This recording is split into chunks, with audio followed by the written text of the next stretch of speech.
اعوذ باللہ من الشیطان الرجیم بسم اللہ الرحمن الرحیم۔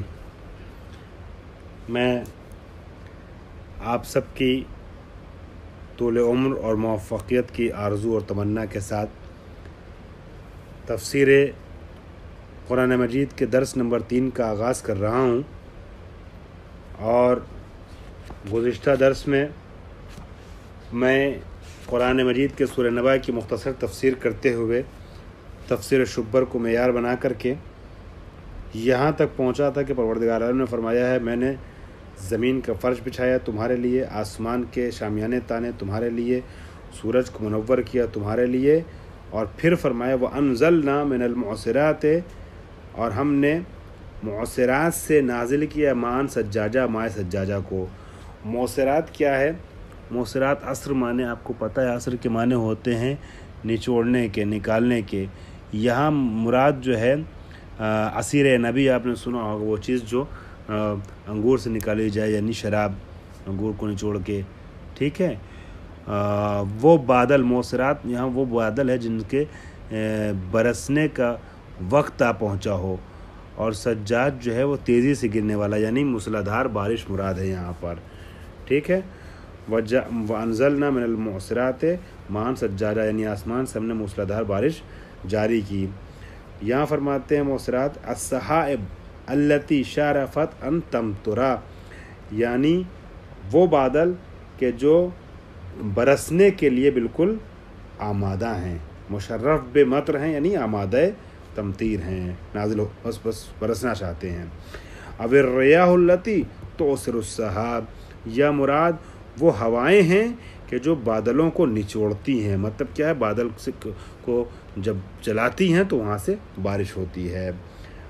کیا ہوتا ہے وَأَنزَلْنَا مِنَ الْمُعْصِرَاتِ، ہم نے معصرات سے یا معصرات کا ذریعہ، اگر معصرات سے مراد صحائب ہے، بادل ہے، تو معصرات سے، اور معصرات سے مراد ہوا ہے، ریاح ہے، تو معصرات کے ذریعے ہے نا نازل کیا۔ کیا نازل کیا؟ مَاءً سَجَّاجًا، ٹھیک ہے۔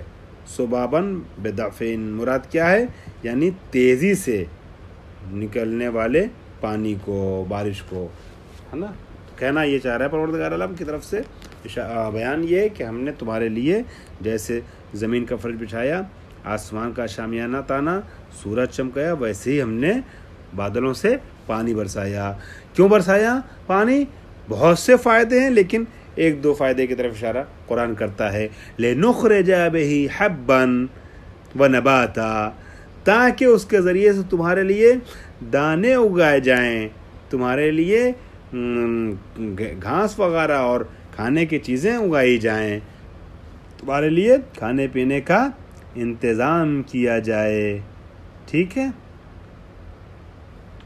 یہ پروردگار عالم کا لطف ہے، تاکہ اس کے ذریعے سے دانے اور گھاس وغیرہ اگائی جائے پانی کے ذریعے سے۔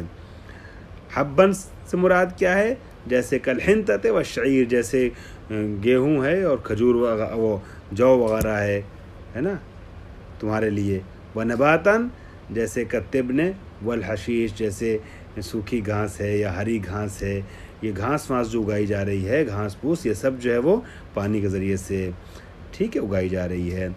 وَجَنَّاتٍ الْفَافًا، اور اس پانی کے ذریعے سے جو ہم نے پانی برسایا، تمہارے لیے گھنے گھنے درخت ہم نے آمادہ کیے ہیں، جنگل باغات بنائے ہیں گھنے گھنے جنگلوں درختوں کے ساتھ۔ الفاف لفافہ، یعنی وہی مڑا ہوا، ایک دوسرے کے ساتھ سٹا ہوا، گوندا ہوا، گھنا ترجمہ کرے تو بہتر رہے گا اردو میں۔ بساتین بساتینو ملتفتن بالشجر، ملتفتن بالشجر، یعنی جو شجروں سے گھرے ہوئے ہوں، مڑے ہوئے ہوں، مطلب شجر سے پورا گھنا جو باغ ہوتا ہے وہ ہم نے تمہارے بنایا ہے۔ پھر قیامت کا ذکر کرتے ہوئے پروردگار عالم فرماتا ہے، اب یہ آیت قرینہ اس بات کے اوپر ہے، ابھی تک کی جو آیتیں تھیں قرینہ تھیں کہ نبع عظیم سے مراد قدرت خدا ہے۔ اب یہ آیت اسی طریقے سے کچھ ایک دو آیت اور بھی آگے ہے، یہ دلیل ہے اس بات کے اوپر، یا قرینہ اس بات کے اوپر کہ مراد جو ہے نبع عظیم سے کیا ہے؟ قیامت ہے۔ اور بعض مفسرین کہتے ہیں جو احتمالات دیے گئے ہیں، یہ 3 4 5 احتمالات، سب کے لیے نبع عظیم کہا جانا صحیح ہے۔ اب سنیے گا، ان یوم الفصل بین الخلق، فصل یعنی جدائی، اختلاف، یہ اچھا ہے، یہ برا ہے، یہ بہت اچھا ہے، یہ بہت برا ہے، یہ جنت کے فلاں اعلیٰ طبقے میں جائے گا، وہ جہنم کے فلاں پست طبقے میں بھیجا جائے گا. یہ ساری جدائیاں جو ہوں گی، فصل جو ہوگی بین الخلق مخلوقات کے درمیان، کان میقاتا، ان یوم الفصل کان میقاتا. یہ جو جدائی کا دن ہے اس کا وقت معین ہے. میقات وقتاً لما وعد اللہ من الجزاء، اس کا وقت معین ہے کہ اس کا وعدہ اللہ نے دیا ہوا ہے جزا کے دینے کے لیے. ٹھیک ہے. یوم ینفخ، یہ کون سا دن ہے؟ یوم فصل. وہ دن ہے کہ یوم ینفخ فی الصور، کہ جب سور پھونکی جائے گی. سور 2 بار پھونکی جائے گی. ایک بار سور وہ پھونکی جائے گی جب سب مر جائیں گے، سب کو موت آ رہے گی، اور ایک بار سور وہ پھونکی جائے گی کہ جب پھر سے سب دوبارہ پوری دنیا سب زندہ ہو جائیں گے سب کے سب.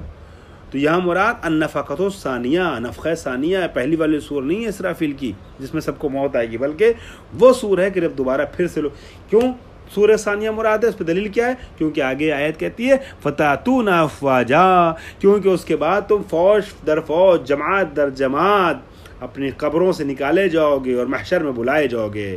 الی المحشر، سب محشور ہوں گے، سب ایک جگہ ہوں گے، سب اکٹھا ہوں گے. عجیب ہنگام ہوگا، عجیب منزل ہوگی. تو قرآن کہتا ہے کہ جب دوسری سور پھونکی جائے گی اور تم سب کے سب جماعت در جماعت، گروہ در گروہ محشر میں بلائے جاؤ گے، قبروں سے نکالے جاؤ گے. ٹھیک ہے.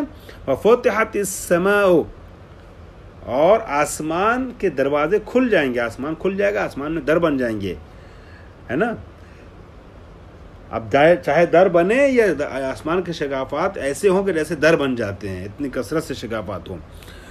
شقت، ہے نا، یا شقت لنزول الملائکہ، آسمان کے دروازے کیوں کھلے جائیں گے؟ تاکہ ملائکہ کا نزول ہو. فکانت فسارت، کانت نہیں سارت، فسارت ابوابا، پس وہ ایسے ہو جائیں گے جیسے دروازے بن گئے ہوں اس میں، آسمانوں میں. اوپر سے آسمان سے فرشتے اترتے رہیں گے.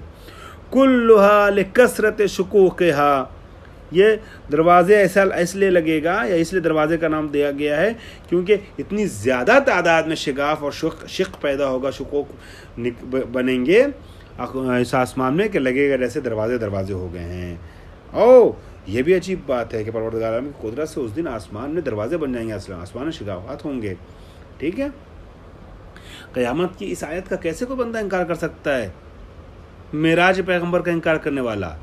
خدا کی قدرت سے آسمان میں شگاف ہو اور اوپر سے فرشتے نیچے آ سکتے ہیں، تو کیا اللہ کی قدرت سے نبی کے لیے شگاف ہو اور نبی اسی جسم بشری کے ساتھ آسمان میں نہیں جا سکتے ہیں؟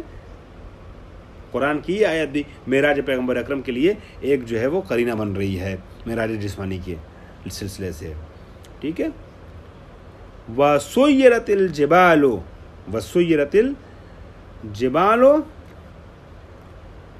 فِي الْجَوِّ كَالْهِبَاءِ، اور آپ نے سراب کا معنی تو جانتے ہیں، آپ سنا ہے سراب کے بارے میں.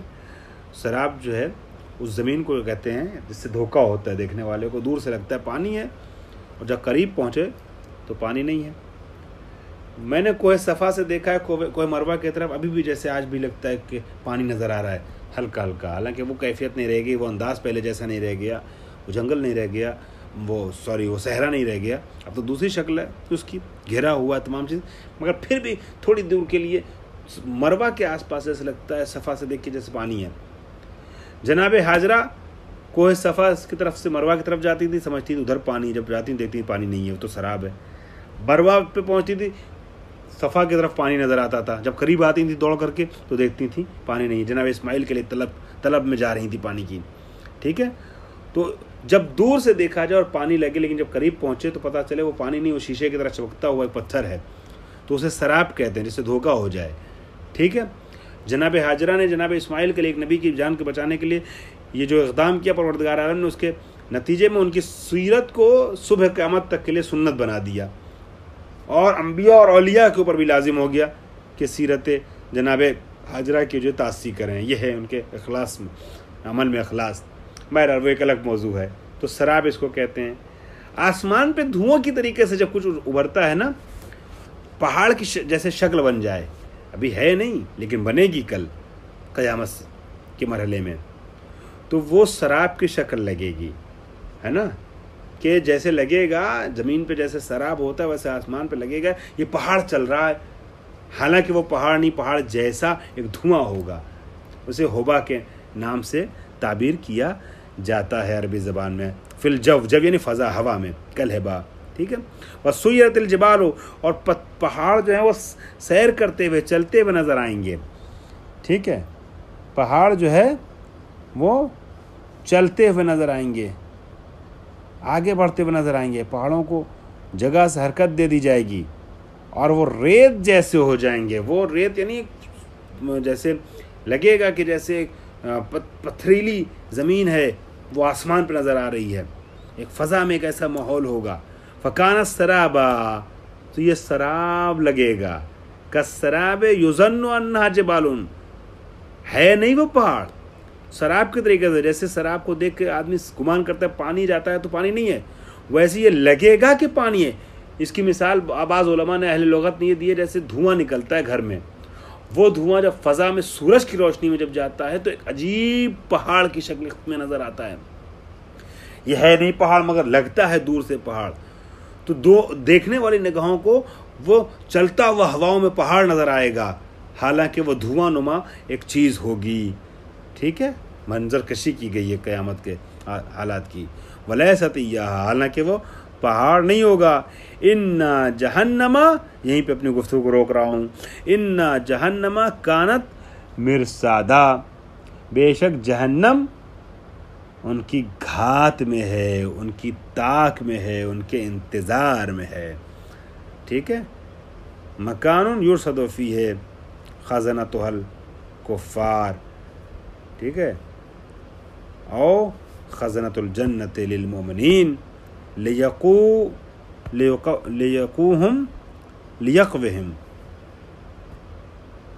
ٹھیک ہے.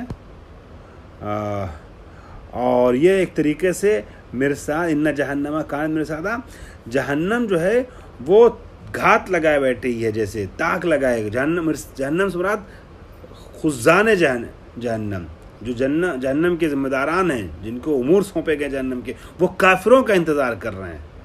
ٹھیک ہے. مکان یرصد فیہ خزنتہ الکفار، جہاں اس کے خزان جو ہیں، مسئولین جہنم جو ہے، ذمہ داران جہنم، جن کو جہنم کے اختیارات دیے گئے فرشتے، وہ کافر کی تاک میں بیٹھے ہوئے ہیں. کافر آئے گا اور جہنم میں ڈال دیں گے. یا جیسے جنت کے جو ہے وہ مالکین جو مومنین کا انتظار کر رہے ہیں. اس جملے کو انشاءاللہ اگلے درس میں واضح کروں گا کہ قیامت کے بعد جب یہ حالات سر نما ہو جائیں گے تو جہنم کے جو مستحقین ہیں وہ جہنم میں ڈالے جائیں گے، اور جنت کے جو مستحقین ہیں وہ جنت میں ڈالے جائیں گے. وہ روز حساب اور کتاب، وہ روز جزا ہوگا. یہ جملہ میں نے اس کی تفسیر مکمل نہیں کی ہے.